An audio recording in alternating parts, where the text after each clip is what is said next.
मेरा एक हम्म। दूसरा सवाल ये है कि आ, जैसे हम प्रोविडेंट फंड होता है इंडिया के अंदर, क्या उसमें क्या होता है? होता है कि 12% जो है वो एम्प्लॉयर, यानी जिस जगह आप काम करते हैं, जिस जगह आप मुलाजिम हैं, 12% आपकी सैलरी का वो देते हैं और उतना ही वो आपकी सैलरी से डिडक्ट करते हैं। हम्म। जिसमें कोई ऑप्शन नहीं होता, वो मैंडेटरी तौर पे डिडक्ट करते हैं, उसमें आपको कोई इख्तियार नहीं होता, वो आपके 12% आपकी सैलरी से कटेगा ही कटेगा।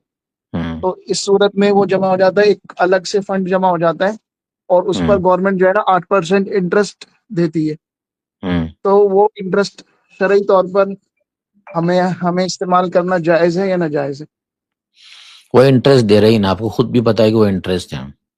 वो इनाम है और गिफ्ट नहीं है, बल्कि वो इंटरेस्ट है, और आप खुद भी कह रहे हैं कि वो इंटरेस्ट है। फिर इंटरेस्ट इंटरेस्ट ही रहेगा ना, वो सूद तो सूद ही रहेगा। तो शरई तौर पर उसका इस्तेमाल जायज़ नहीं होगा। अच्छा, लेकिन हजरत मैंने दारुल उलूम देवबंद का एक फतवा पढ़ा था, मैं उसे रीचेक करने के लिए आया हूँ। हम्म। उसमें उन्होंने ये बताया था कि अगर आपको मैंडेटरी तौर से 12% वो आपकी सैलरी से डिडक्ट कर रहे हैं, जिसमें आपके दिल इख्तियार नहीं है, तो उस सूरत हम्म। में वो उनकी इस्तिलाह में तो इंटरेस्ट कहलाएगा गवर्नमेंट की, मगर हम्म। इस्लामिक एतबार से वो रिबा की जो शराइत हैं, उनमें वो फॉल नहीं करता है, क्योंकि उसमें आप अपनी दिल की मर्जी से वो पैसा नहीं दे रहे हैं उनको, बल्कि वो मैंडेटरी तौर पर, गैर इख्तियारी तौर पर आपकी सैलरी से काटा जा रहा है, तो आप उसे एज ए गिफ्ट कंसिडर करेंगे। ये मैंने दारुल इफ्ता की वेबसाइट पर ये ठीक चीज है। पढ़ी थी कि आपने सवाल करा था तो उन्होंने ये बताया था। जी। तो मैं तो जस्ट उसमें, टू रीचेक। हाँ, तो रीचेक कर लीजिए उसको। उसका हुक्म यही है, दो हुक्म है उसके अंदर। कि असल जो मैंने बताया कि वो असल एहतियात ही हमें करना चाहिए उसके अंदर, एहतियात। क्योंकि वो है उनके नज़दीक सूद, उनके नज़दीक इंटरेस्ट है, तो हमारे नज़दीक भी वही हुआ। वो अलग बात है कि हमारी मजबूरी है, लेकिन हमें अपनी मजबूरी के अंदर ये देखना है कि हमें जो हमारे पैसे हैं वो जो नहीं काटे जा रहे ना। आपको दो सूरतें होती है, एक तो ये कि आज जितना आपसे डिटेक्ट किया जा रहा है उतना ही आपसे लिया भी जा रहा है, यानी आपको दिया भी जा रहा है उतना। डिटेक्ट किया जा रहा है पहले, दिया भी उतना ही जा रहा है। ऐसा तो नहीं हो रहा है कि आपसे ज्यादा लिया जा रहा है और कम दिया जा रहा है। कम दिया जाता, फिर वहां से जो साइड से आता उसको सैलरी मान लिया जाता। लेकिन इस पूरी कंडीशन के अंदर सीधा सीधा ये है कि आपकी जबरदस्ती, लेकिन आप खुद इस जबरदस्ती के ऊपर एग्री हुए ना। इससे पहले मेरा एक सवाल है कि आप जब ये जाएंगे इस कंपनी में जॉब करने के लिए, इस तरीके से कोई भी काम करेंगे, तो सबसे पहले आपसे सवाल है मेरा। ये तो हम बोल दे रहे कि कंपनी जबरदस्ती का डिटेक्ट कर रही है, लेकिन हमें नहीं पता कि अप्लाई करेंगे तो जबरदस्ती डिटेक्ट करेगी। ये प्रोसेस हमें पता नहीं होता है। नहीं तो हजरत, इंडिया के अंदर अगर कोई भी मुलाजिम है, चाहे वो बड़ी कंपनी में काम करता हो या छोटी में, या हम्म। गवर्नमेंट मुलाजिम हो, तो उसके लिए तो गैर इख्तियारी तौर पर ये चीज है कानूनन की वो उसको बारह गैर परसेंट इख्तियारी उसके तौर पर अकाउंट नहीं। से। मेरा सवाल ये है कि अगर वो नहीं कर रहा है उस कंपनी में काम, दूसरा कोई काम कर रहा है, तब भी डिटेक्ट कर लिया जाएगा उसके उसके पास से वो माल ले लिया जाएगा। ये काम करना बजाते खुद उसकी अपनी चॉइस है कि नहीं, इस कंपनी में काम करना, जॉब करना, फिर वो प्रोसेस करना कंपनी का। भले से इंडिया के अंदर जितनी कंपनी से मजबूरी है, लेकिन ये जो मजबूरी हमने लाहिक की है अपने ऊपर, इसमें हम मजबूर हैं, या फिर हमें ये ऑप्शन था कि हम कोई और भी काम कर सकते थे? नहीं तो हजरत, तो फिर इस तरीके से तो अगर एक इंसान फैक्ट्री में मजदूर भी है, उसका भी हम्म। प्रोविडेंट फंड बन जाता है। सरकार ने हर फैक्ट्री के मालिक को ये इंस्ट्रक्शंस दे रखी हैं कि अगर आपके यहाँ कोई मजदूर भी काम कर रहा है, भले ही वो मशीन चलाता हो, वेल क्वालिफाइड ना हो, किसी मैनेजर ना हो, मैनेजरियल पोजीशन पे ना हो, मजदूरी कर रहा हो, उसको हम्म। भी आपको प्रोविडेंट फंड उसका अकाउंट बनाना पड़ेगा, और उसके 12% उसकी सैलरी से लेकर बारह हम्म। परसेंट उसको आपको उतना ही मैच करके उसके फंड में डालना होगा, और प्लस उसको आठ हम्म। परसेंट गवर्नमेंट उसके ऊपर ब्याज लगाएगी। हम्म। तो तो ये वही तो वही मैं कह रहा हूँ, मेरे अच्छा, सवाल नहीं। मैं इस चीज में मिसाल के तौर पर मैं आपसे एक बात पूछता हूँ। हम्म। मैं मतलब इस्लाम के एतबार से रिबा को समझना चाहता हूँ कि रिबा क्या चीज है। मसलन कि मैंने आपसे कोई जबरदस्ती कोई पैसा ले लिया, और मैंने हम्म। और मैंने आपसे कहा कि ये पैसा मैंने आपसे ले लिया आपकी बगैर मर्जी के, और फिर मैं हम्म। आपसे कह रहा हूँ कि ये पैसा मैं आपको लौटाऊंगा भी, और प्लस इसको जायद करके लौटाऊंगा। हम्म। तो ये मेरा जनरल क्वेश्चन है, एक मिसाल के तौर पर। हम्म। आपने अपनी मर्जी से नहीं दिया, मैंने जबरदस्ती आपसे ले लिया। तो हम्म। आप मुझे ये बताइए कि इस सूरत के अंदर जो मैं आपको जायद करके लौटाऊंगा, जितना आपका प्रिंसिपल भी लौटाऊंगा, प्लस उसके ऊपर अपनी मर्जी से आपको ज्यादा भी दूंगा, तो यहाँ तो कोई मुआहिदा हुआ हम्म। ही नहीं, सिरे से कोई मुआहिदा ही नहीं है जायद देने का। वहाँ- मैंने ये आपसे जबरदस्ती तौर से लिया और आपको अपनी मर्जी से जायद दे दिया। तो मेरी उस सूरत मर्जी में इसमें, आपके लिए वो जायद पैसा यूज करना सही है या गलत है? इसकी मैं सूरत बताता हूँ। आपने जो मिसाल दी है ये तो हो गई बिल्कुल चोरी की मिसाल हो गई कि भाई जबरदस्ती ले लिया, मेरी मर्जी नहीं थी, ठीक है, चोरी हो गई है। मेरी मर्जी नहीं रहेगी, उसके बाद आप देंगे तो जाहिर सी बात है वो देंगे, वो भी एक तरफ से आपकी तरफ से अताया रहेगा और ये मेरा पैसा मुझे आप लौटाएंगे। लेकिन जो कंपनी की सूरत हाल, उसको चोरी की सूरत हाल के साथ जोड़िए ना। उसमें मैं ये बता रहा हूँ कि आप जा रहे हैं काम करने किसी कंपनी में, तो मैं अपना पैसा जबरदस्ती लेने का आपको इख्तियार दे रहा हूँ। मैंने यहाँ पैसा रखा और मैंने कहा कि आप मेरा पैसा जबरदस्ती ले लें, मेरा इख्तियार हुआ कि नहीं हुआ उसमें? हाँ, आप नहीं, आप तो कहीं किसी जगह काम करने चले गए, अब गवर्नमेंट की पॉलिसी है, वहां से आप मजबूरी तौर पर आपको डिडक्ट, आप चाहे ना मेरा चाहें, सवाल ये है आपके सैलरी अवाम से साहब, डिडक्ट होंगे। मेरा सवाल ये है कि गवर्नमेंट काम में हम जा रहे हैं, ये चॉइस हमारी है खुद की, या फिर ये है कि बस हमने आज पढ़ाई की तो ऑटोमेटिकली वो जॉब आकर हमसे चिपक गई? नहीं नहीं, मैं ये सिर्फ गवर्नमेंट जॉब का मतलब मसला नहीं है, मैं तो आपको कह रहा हूँ आप किसी भी प्राइवेट सेक्टर में भी जाएंगे, जहां भी काम करेंगे, वहां प्रोविडेंट फंड बनता ही बनता है। अगर आप मुलाजिम हैं तो फिर, अगर ऐसा नहीं कर सकते तो फिर आप ठेला लेके वही फिर कह रहा आपको हूँ। सेब बेचने पड़ेंगे या अपना कोई ठीक है, कारोबार करना पड़ेगा। मैं- भाई मैं तो प्रोफेशनल हूँ। यानी अगर आप डॉक्टर हैं तब भी आपको ये करना पड़ेगा, आप इंजीनियर हैं तब भी आपको ये करना पड़ेगा, आप अगर टीचर हैं तब भी आपको ये करना पड़ेगा जो आप बोल रहे हैं, यही करना पड़ेगा। जी बिल्कुल।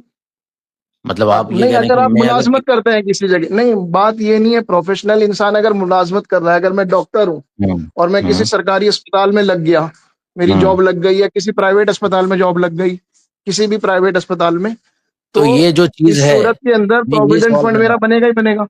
यही पूछ रहा हूँ मैं कि ये जो चीज है कि आप अगर मुलाजिमत करते हैं तो कटेगा, ये मुलाजिम को पहले से पता है कि नहीं? हर मुलाजिम को पता होता है कि मेरा पीएफ अकाउंट बनेगा और उसमें से वो 12% सैलरी तो, काटेंगे, सैलरी तो से डिडक्ट अब करेंगे। तो ये पहले से पता है ना। मैं वही कह रहा हूँ कि वो जो वो नहीं करे, वो मुलाजिमत नहीं करे, वो कुछ और पेशा करे, ये इख्तियार है उसको कि नहीं है? इख्तियार तो है, लेकिन उसके पास ऑप्शन नहीं है ना हजरत। तो यही अब बता हर रहा हूँ मैं, ऑप्शन, ये ऑप्शन वो खुद कह रहा है ना अपनी जात से। मेरा सवाल यही है कि वो उसके पास ऑप्शन नहीं है। आप कह रहे हैं कि ठेला लेके बेचे, वो ठेला लेके भी बेच सकता है, लेकिन उसने खुद चूज किया ना कि मैं जाऊंगा जॉब करूंगा, मैंने पढ़ाई की है। वो ठेला लेके बेचने को आज समझ रहा है। तो मेरा सवाल ये है कि जिस भी जॉब में वो जा रहा है, ये उसकी चॉइस है कि नहीं चॉइस है? यहाँ इसका जवाब दे सकते हैं आप? जी बिल्कुल, ये तो वो अपनी मर्जी से जाएगा ना, उसे कोई हाँ जबरदस्ती बस। थोड़ा ही है कि वो जॉब जॉब करेगा। हाँ तो ये यहाँ ये मैं इसका जवाब आप दें आप, कि जब बंदा अपनी मर्जी से जा रहा है, खुद बंदे को प्रोसेस भी पता है कि मेरा कटेगा, तो ये जो मुझे मिसाल दी ना आपने चोर वाली के, भाई मेरा उठा लिया पैसा आपने और मुझे पैसा दे रहे हैं, ये मिसाल यहाँ फिट नहीं होगी। जब भी जो भी मुलाजिमत कर रहा होता है उसको तो पहले से पता है कि कटेगा, ये तो रूल्स ही है। तो एग्री होता है ना, तभी तो वो दे रहा होता है सारे डॉक्यूमेंट, तभी तो वो आगे मुलाजिमत कर रहा होता है। एग्री है ना वो कटवाने के लिए अपना पैसा। अच्छा, तो ठीक है। इसी, हाँ, तो इस एंगल से देखा जाए तो जैसे कि दोनों एंगल है। एक पर्सपेक्टिव आपने जो दारुल उलूम देवबंद के फतवे में पढ़ा, उस एंगल से आप देखेंगे तो आप बोले कि सूद नहीं है, लेकिन जो मैं एंगल से मैं अभी आपको समझा रहा हूँ उस एंगल से अब सूद बन रहा है कि नहीं बन रहा है? एक दर्जे में हम राजी हुए ना कि भाई ठीक है हमारा कटे इसके ऊपर, और हमें ये भी पता है कि कट रहा है, मार्केट में मिल भी रहा है, तो फिर हम कटवाने के लिए भी तैयार है कि भाई कट भी जाएगा, क्योंकि हमें तो इंटरेस्ट भी मिलने ही वाला है। तो राजी हुए ना तो हम। फिर हजरत, अब आप एक बात बताइए, फिर इस सूरत में फिर तो दारुल उलूम देवबंद का फतवा गलत हुआ, इसका इसका मतलब तो ये हुआ। वही कह रहा हूं मैं कि दारुल उलूम देवबंद ने जो फतवा दिया मुझे दिखाइए, यहाँ पर पूरी सूरत हाल बताइए, शो कीजिए यहाँ पर फतवे मैं, को। अच्छा, मुझे आप 1 मिनट दीजिए। दारुल उलूम देवबंद का फतवा हर जगह सही हो जाए जरूरी नहीं है, वो सूरत हाल से वाकिफ होना जरूरी नहीं कि सूरत हाल से वाकिफ हो। ऐसा नहीं कि दारुल उलूम देवबंद का लग गया स्टैम्प तो पूरी दुनिया में सही हो जाएगा उसका फतवा। जी। आप जो सूरत बताओगे दारुल उलूम देवबंद को, उसका ही जवाब देगा वो। मैं अभी आपसे जो अच्छा, सवाल कर रहा हूँ, तो उस सवाल के अंदर आपको ये बात पता भी चल रही है कि हाँ हम तो राजी है एक दर्जे में। नहीं तो हमने, हमारी जो रजामंदी है वो अपना पीएफ डिडक्शन के लिए नहीं है, हमारी रजामंदी तो जॉब करने के लिए, कि नहीं हम भाई, इस जॉब जॉब के लिए करने की तैयार हैं। याद रखिएगा हमाम वालिम साहब, जब बंदा जॉब करने, उसको सब पहले से प्रोसेस पता है, सब पहले से पीएफ डिडक्शन भी होना है ये पहले से ही पता है। नहीं राजी होगा तो फिर वो जो भी नहीं करेगा। जिसको ये सब प्रोसेस नहीं पता तो वो जो भी नहीं करेगा। आप राजी नहीं होंगे तो फिर आप देंगे क्यों जॉब के लिए, आप एप्लीकेशन क्यों देंगे आप? तो इनडायरेक्टली राजी है, और आपको ये भी पता होता है पहले से कि उसका इंटरेस्ट भी मिलने वाला है, तो चलो कोई हरज नहीं कट रहा है, तो क्या हरज, अपने को मिलने वाला है इंटरेस्ट।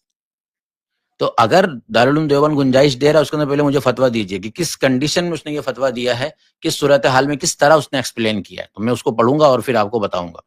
रहेगा, मैंने दोनों सूरतें बता दी। एक सूरत है, मैं ये नहीं कह रहा हूं कि सूद है, मैं ये बता रहा हूं कि सूद का एक पहलू इधर से हो जाता है, और एक पहलू वो है कि जिसके अंदर ये बात कही जाए कि जबरदस्ती लिया जा रहा है, सूद का पहलू ना हो। तो फिर मैंने आपको ये जवाब नहीं दिया कि सूद है, मैंने जवाब ये दिया कि एहतियात करना चाहिए, नहीं लेना चाहिए उसको, बल्कि आपको जो पैसा मिल रहा है उसी को रखना चाहिए। ये जवाब है मेरा, ना ये कि मेरा सूद का जवाब है। ठीक है,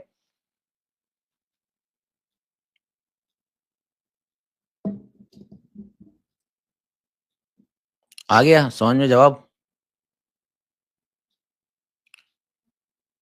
आप मुझे या तो ईमेल कर दीजिए या मुझे इंस्टा पे मैसेज कर दीजिए, ठीक है, उस फतवे को मैं देख हजरत लूंगा। एक मिनट में अभी दिखा रहा हूँ, वो निकल गया है फतवा, मैं अभी आपको शो कर रहा हूँ स्क्रीन पे। रुकिए, मैं यहाँ से खुद ही लिख कहाँ लेता पर हूँ। हजरत? असल में मुझे आपका इंस्टा का वो नहीं पता ना। ओके, मैं खुद ही देख लेता हूँ, रुकिए।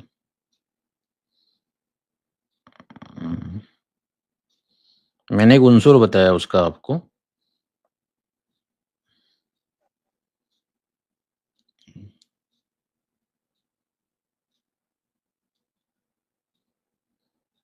जी,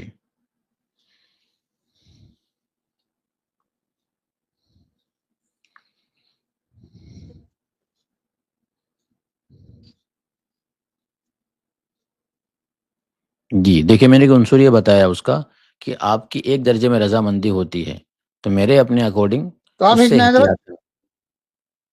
जी, मैं देख लिया हूँ उसको, मैं यहाँ पर देख रहा हूँ उसको, आपको उसका अच्छा हुक्म बता रहा हूँ। मैंने ऐसा हुक्म शुरू में दिया भी नहीं है कि वो सूद है, मैंने खाली ये बताया है कि अच्छा, आपने सोचने देख की एक लिया? नज़र।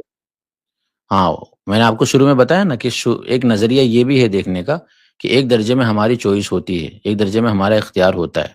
तो इस एतबार से क्या होना चाहिए, सूद होना चाहिए, लेकिन सूद नहीं है। तो फिर मैंने कहा कि आपको एहतियात बरतना चाहिए लेने के अंदर, ठीक है?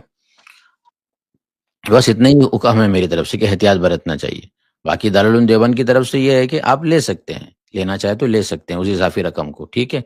वही मैंने भी कहा कि लेना चाहे तो ले सकते हैं, लेकिन आप एहतियात बरतें।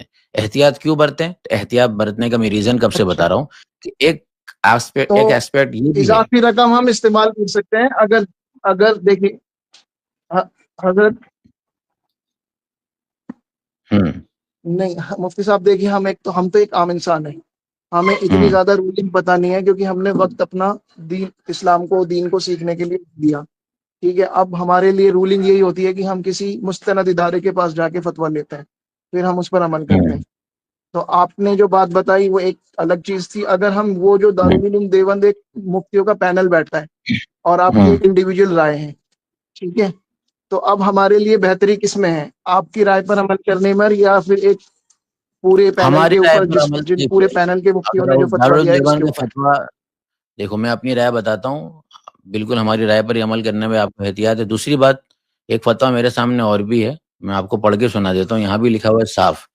अगर आप गवर्नमेंट के किसी शोबे में मुलाजिम हैं, यानी, तो चूंकि इसमें जो प्राइवेट फंड के नाम से मिलने वाला इजाफा शरअन ये सूद नहीं है, ये गवर्नमेंट के ताल्लुक से। लेकिन नीचे लिखा हुआ कि अगर आप प्राइवेट मुलाजिम हैं तो आपके लिए वो इजाफा ना पहले जायज़ था और अब जायज़ नहीं है, लिहाजा दरख्वास्त देकर उसे जारी कराना भी जायज़ ना होगा। तो 2 एस्पेक्ट हो गए कि अगर आप गवर्नमेंट जॉब कर रहे हैं, तो उस जॉब के अंदर आपको जो इज़ाफ़ा मिल रहा है उसके ताल्लुक से खुद दारुल उलूम देवबंद कह रहा है कि उसमें कोई हरज नहीं है। लेकिन दारुल उलूम देवबंद की वेबसाइट पर ये जवाब नंबर है 175529 के अंदर लिखा हुआ है कि अगर आप प्राइवेट मुलाज़िम हैं, तो उस कंडीशन के अंदर आपके लिए ना पहले लेना जायज़ था, ना बाद में इज़ाफ़े लेना जायज़ है। तो आगे बात वही जो मैं बात कह रहा था कि कुछ कंडीशन ऐसी होगी जिस कंडीशन के अंदर वो जायज़ कहेंगे, उस एस्पेक्ट को देखते हुए, और जो एस्पेक्ट मैंने बताया उसको देखते हुए कुछ कंडीशन के अंदर नहीं, तो नाजायज़ जो कहेंगे। लिंक मैंने आपको भेजा है उस हुँ, लिंक में तो मुतलकन कहा गया है ना, तो वही कहते हैं कि डिटेल होती है चीज़ों में।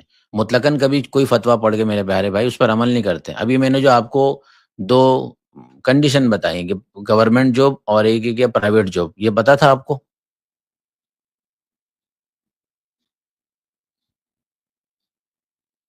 जी, गवर्नमेंट और प्राइवेट जॉब का फ़र्क है, ठीक है?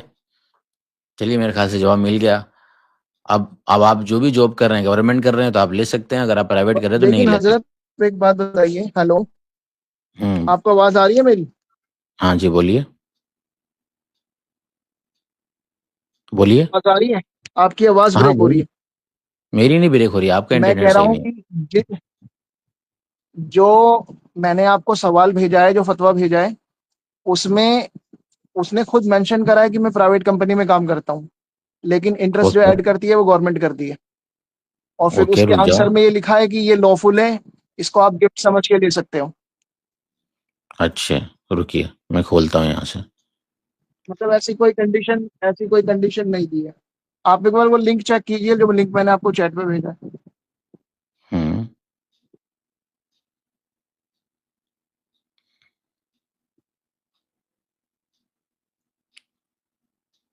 अच्छा, इसमें कहाँ लिखा हुआ मैं प्राइवेट में जॉब करता हूँ?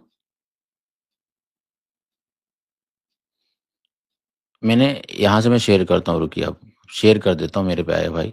क्यों आप मिस इन्फॉर्मेशन फैला रहे हैं यहाँ पर? देखिए मैं यहाँ पर खोल देता हूँ और आपके सामने शेयर कर देता हूँ। चलिए, फतवा आपके सामने मैं जूम कर देता हूँ। मुझे बताइए यहाँ कहाँ लिखा है प्राइवेट के सवाल? कहाँ मेंशन जी किया है जी, सवाल में? बताइए। बताइए। देखिए, आई उन्होंने वर्क इन लिखा the. I work in the firm. ये हम्म। फर्म का मतलब ये होता है कि मैं एक फर्म में काम करता हूँ। और फर्म, हाँ। जब जब लफ्ज फर्म यूज किया जाता है, तो वो प्राइवेट सेक्टर के लिए यूज किया जाता है, पब्लिक सेक्टर के लिए यूज नहीं किया जाता। तो यहाँ देखिए, the addition made by the government to PF is lawful. हाँ, तो प्रोविडेंट फंड में जो इंटरेस्ट देती है वो गवर्नमेंट ही देती है, चाहे इंसान प्राइवेट, क्योंकि ये गवर्नमेंट ने लाजमी कर रखा है, मुलाजिम के लिए भी और जिसके यहाँ मुलाजमत की जाती है उसके लिए भी। नहीं तो हम्म। कोई भी प्राइवेट कंपनी वाला एडिशनल अमाउंट क्यों हमारे रिटायरमेंट की फिक्र करेगा? ये गवर्नमेंट ने मजबूर कर रखा है इन लोगों को, ताकि हमारे रिटायरमेंट पे हमारे लिए कुछ सेविंग करके रखें। तो इस पूरे सेविंग के ऊपर गवर्नमेंट इंटरेस्ट देती है।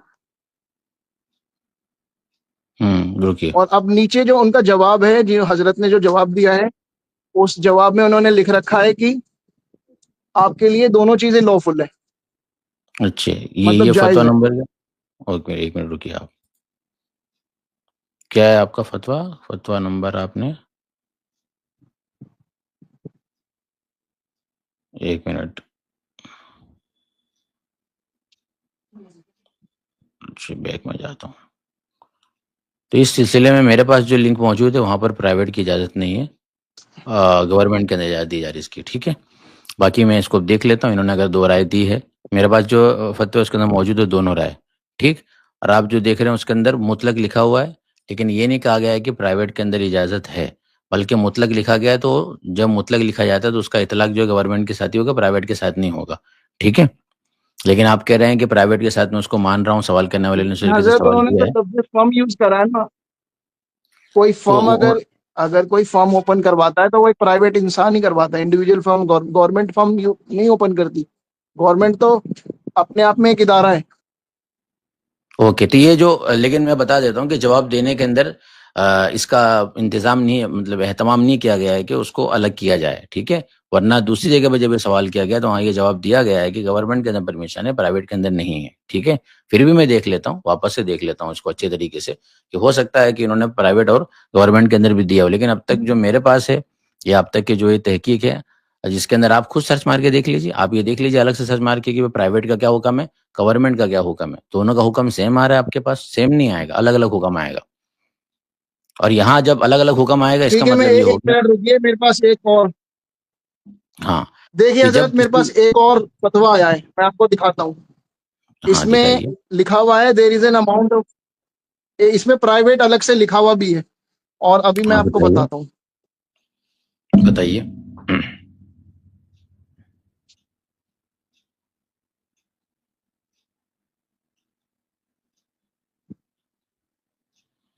जी, देखिए, इसमें प्राइवेट और गवर्नमेंट दोनों लिखा हुआ है।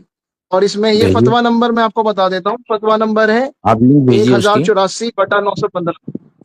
आप लिंक भेजिए, उसकी लिंक लिंक भेज यहाँ देता हूँ, एक सेकंड। यहाँ डाल दीजिए।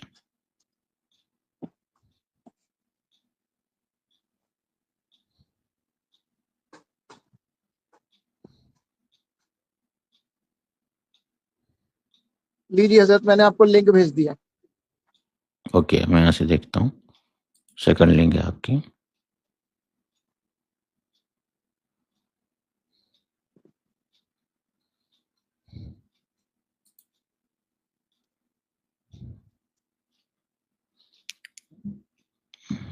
अच्छा, मैं अगर इसको उर्दू करता हूँ तो ये फौरन हट क्यों जाता है यहाँ से? अच्छा, रुकिए।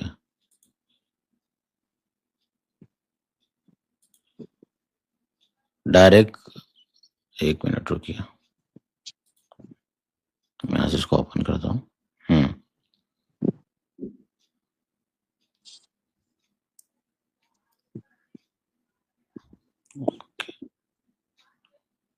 आप इसको गूगल पे भी वो कर सकते हैं, चैट जीपीटी में भी अलग वो कर सकते हैं, उर्दू में ट्रांसलेट नहीं, कॉपी दिख रहा है करके। इंग्लिश में। Date is given to employ after is retire with good performance is not interest as per the शरिया।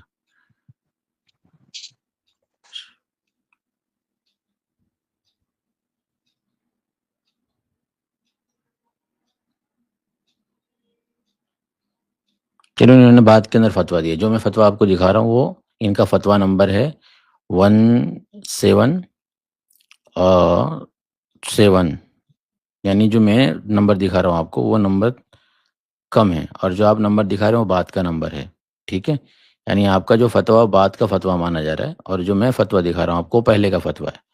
ठीक है, तो इस एतबार से देखो, ये राय में चेंजेस होती है। इन्होंने पहले जो फतवा दिया हुआ मैं फिर भी देख लूंगा इसके बाद कि जो पहले फतवा दिया हुआ दोनों का अलग किया हुआ है, और आप जो दिखा रहे हो उसके अंदर उन्होंने दोनों को सेम किया हुआ है।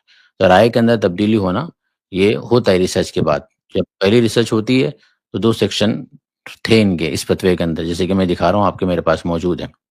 लेकिन जो आप दिखा रहे हैं उसके अंदर ये है कि दोनों को उन्होंने सेम कर दिया है। फिर भी मैं रिसर्च करूंगा, देखूंगा, और फिर इंशाल्लाह होगा तो नेक्स्ट सैटरडे संडे को मैं इसके ऊपर बोल भी दूंगा। और ये है कि अगर इन्होंने अपनी राय के अंदर ये है कि पहले ये फतवा दिया और बाद में इस फतवे से रुजू करके अब ये फतवा दे रहे हैं कि नहीं दोनों ही सूरतों में जायज़ है, तो दोनों सूरतों में जायज़ है, कोई बात नहीं है। ठीक है, देख लेंगे इसको। लेकिन तो हजरत, मेरा बुनियादी सवाल ये है कि ये जो कॉन्ट्रडिक्शंस वाली सिचुएशन होती है हम्म जिसमें, अच्छा देखो, आपने जो बताया तो इसमें तो दारुल उलूम देवबंद के जवाब में ही कॉन्ट्रडिक्शन हो गया। पहले तो ये हम्म था कि आपके जवाब में और दारुल उलूम देवबंद के जवाब में कॉन्ट्रडिक्शन था, तो मैं अपने दिल को ये कोई हरज तसल्ली नहीं दे इसके सकता था अंदर। राय में कि मुफ्ती ओपिनियन, अब्दुल्ला राय साहब। में राय में इख्तलाफ होता है, जाहिर सी बात है। जैसे कि मैं आपको बताता हूँ कि जब तहकीक होती है किसी भी चीज़ की, ऐसा नहीं कि दारुल उलूम देवबंद अपने उस फतवे को अपडेट कर देगा जो दे चुका है। मिसाल देता हूँ मैं आपको, रिसर्च इसी को कहा जाता है। यहाँ तक कि साइंस भी अपनी बात से जब बदल रही है तो ये नहीं बोलेंगे कॉन्ट्रडिक्शन हो गया। इसी को तो रिसर्च कहा जाता है कि एक चीज़ की रिसर्च अभी हो रही होती है, उसकी तहकीक जब हो रही होती है, उस मरहले से गुजर रहे होते हैं, तो उस मरहले के अंदर तब्दीली आ रही होती है। धीरे-धीरे जाकर कंडीशन के एतबार से उसके अंदर आगे जा रहे होते हैं। तो मैंने जो आपको बताया, वो फर्स्ट कंडीशन के एतबार से बताया कि हमें एहतियात करना चाहिए। फिर एक और फतवा दिखाया जिसके अंदर ये बात थी कि भई गवर्नमेंट के अंदर परमिशन है, प्राइवेट के अंदर नहीं है। लेकिन आप जो दिखा रहे हो उसके अंदर दोनों परमिशन है। तो फिर अब मैं रीड करूँगा, सारे फतवे को देखूँगा। इससे क्या होता है, कोई इसमें कॉन्ट्रडिक्शन की बात नहीं है। जब भी रिसर्च हो रही होती है, तो रिसर्च के पेपर पहले वाले भी मौजूद होते हैं, मेरे सामने पहले वाला है, आपके सामने बाद वाले आए। अब ये हम जब देख लेंगे भाई दोनों मौजूद है, तो हम ये देखेंगे रिसेंटली अब क्या फतवा है। अब हम रिसेंट को सर्च मारेंगे, नहीं कि हम जब सर्च मारते हो गूगल पर, तो डायरेक्टली जो भी पॉपुलर हो रहा होता है, जो लोग देख रहे होते हैं, वो आ जाता है। ठीक है? तो रिसर्च इसी को देख रहे होते हैं कि हम शुरू में क्या है, बाद में क्या है और अब रिसेंटली क्या है। जैसे कि एक तो ऑनलाइन है, इससे ज़्यादा ऑफलाइन पूछा जा रहा है। तो एग्ज़ैक्ट अब क्या उनका फतवा है, उसके एतबार से हमें जानना होता है, देखना होता है। तो इसमें कोई हर्ज नहीं है। आप अगर अपनी एक राय रखते हैं पहले, लेकिन अगर आप दूसरी राय पर आ गए हैं और आप अपनी पहली राय को मिटा देंगे, ऐसा नहीं है, बल्कि आप ये बोलेंगे मेरी पहले ये राय थी लेकिन अब ये राय हो गई, तो कोई हर्ज नहीं है इसके अंदर। लेकिन मिटा थोड़ी ना देंगे आप। राय का बदलना कोई हर्ज नहीं है। नहीं, हरज इस चीज का है, जैसे आपने मिसाल दी साइंस की, कि साइंस की पहले तहकीक कुछ और होती थी, अब कुछ और होती है। साइंस का ताल्लुक जो है ना हमारी जात, हमारी दुनियावी जिंदगी से, लेकिन इस मसले का ताल्लुक हमारी आखिरत की जिंदगी से। तो इसमें तो बिल्कुल। हमें, अब आप देखेंगे इसके अंदर अगर मैं बताता हूँ, कॉन्ट्रडिक्शन अगर हमारे सामने आता है। तो फ़ायदा ही फ़ायदा है आपका। देखिए, मिसाल के तौर पर अगर आप एहतियात करते हो, मेरी बात मानते हो, या वो बात मानते हो गवर्नमेंट के अंदर इजाज़त है और प्राइवेट के अंदर नहीं है, दोनों सूरतों में क्या नुकसान है? नुकसान नहीं है। ये है। और जो फतवा अब दिया गया जिसके अंदर आप कह रहे हैं कि परमिशन है, तो एक चीज़ की परमिशन है और हम नहीं कर रहे हैं, तो बताओ हम गुनाह कर रहे थे? गुनाह नहीं कर रहे थे। बल्कि एक चीज़ की परमिशन ना हो और हम कर रहे हो, फिर एक दर्जे में कि हम उस तरफ जा रहे हो जो हमें नहीं करना चाहिए। तो हम तो एहतियात वाली बात बताएं। तो अगर आप बाई चांस मान लीजिए कि ये वाली जो बात अभी आपके सामने है कि आप ले सकते हो, ये वाली बात पर अमल नहीं भी करते हो, मैंने जो कहा कि एहतियात करना उस पर अमल करते हो, तो कौन सा शरीयत के खिलाफ हो जाएगा? शरीयत के मुताबिक ही रहेगा, आप एहतियात ही करोगे। मैंने एहतियात वाली बात कही है। नहीं, अगर ये बात तो आपकी, मैंने रीचेक करा तो मेरे सामने आपकी राय आ गई।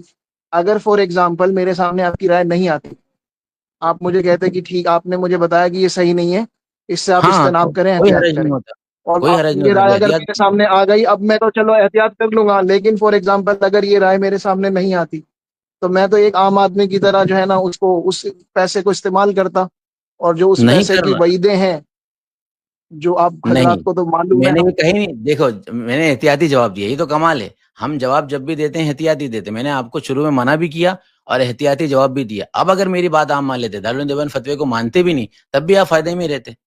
मैं तो एहतियाती की तरफ लेके जा रहा हूँ। अच्छा। क्या नुकसान होता है इसमें? और अगर आप मान रहे हो तो आपको उस पैसे को यूज करने की परमिशन मिल जा रही है। लेकिन हमने ये थोड़ी ना कहा था कि यूज कर लेना आपको, और दारुल देवबंद में ये थोड़ी ना निकल गया कि नहीं यूज करना है। बल्कि हमने आपको पहले ही एहतियात का पहलू बताया कि नहीं करना है। अब वहां निकल गया कि करना है, तो आपके हाथ में दोनों में लड्डू है। नहीं करते तो आप एहतियात करते, लेकिन अगर आप कर भी लिए बाई चांस तो भी कोई हरज नहीं, चूंकि परमिशन है करने की, तो कोई नुकसान तो नहीं हुआ फतवे के अंदर। ठीक है।